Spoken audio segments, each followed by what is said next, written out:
Hello and welcome to our video on psychology experiments on memory. Memory is a fundamental aspect of our cognitive functioning, and it plays a crucial role in our daily lives. In this video, we'll be exploring some of the key experiments that have been conducted in the field of psychology to better understand how memory works, and what factors can influence it. The first experiment we'll be discussing is the Atkinson-Shiffrin model, which was proposed in 1968. This model suggests that there are three types of memory: sensory, short-term, and long-term. Sensory memory is the initial stage where information is received through our senses, such as sight, sound, and touch. This information is then transferred to short-term memory, where it is held for a brief period of time, usually around 20 to 30 seconds. If the information is rehearsed or repeated, it can then be transferred to long-term memory, where it can be stored for a much longer period of time. The next experiment we'll be discussing is the Ebbinghaus forgetting curve, which was conducted by Hermann Ebbinghaus in 1885. Ebbinghaus tested his own memory by memorizing lists of nonsense syllables, and then measuring how quickly he forgot them. He found that the rate of forgetting is rapid in the first few hours after learning, but then it gradually slows down.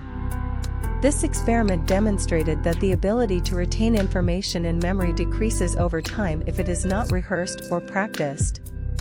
Another important experiment in the field of psychology is the Brown-Peterson task, which was conducted by Roger Brown and J. Peterson in 1959.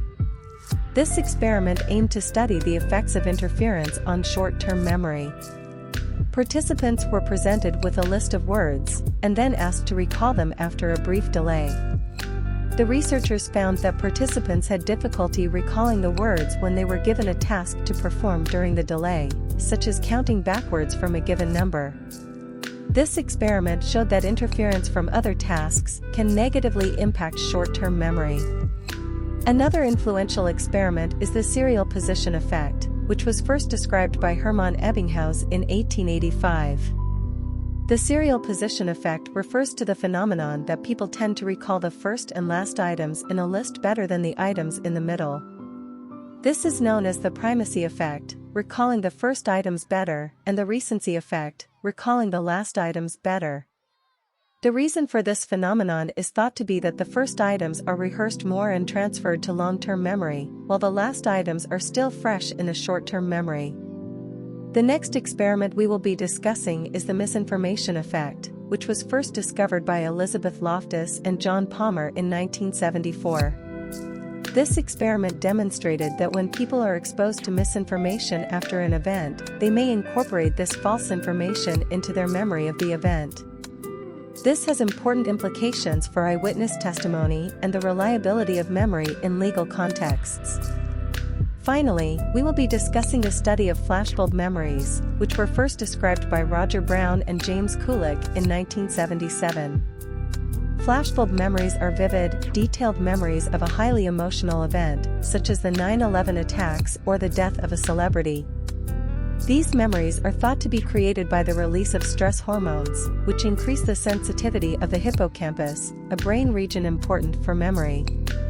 Research has shown that flashbulb memories can be inaccurate and change over time, just like any other memory.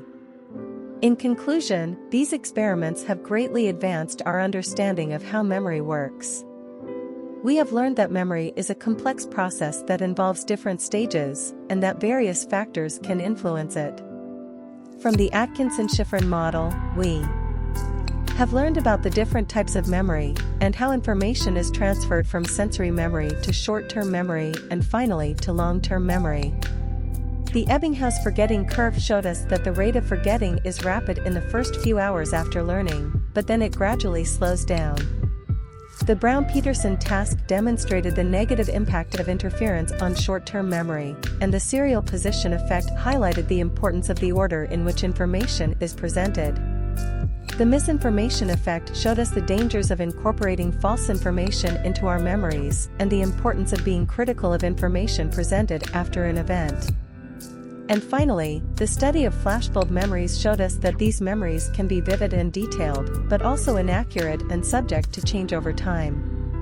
Overall, these experiments have provided valuable insight into the workings of memory and how it can be influenced by different factors. Thank you for watching.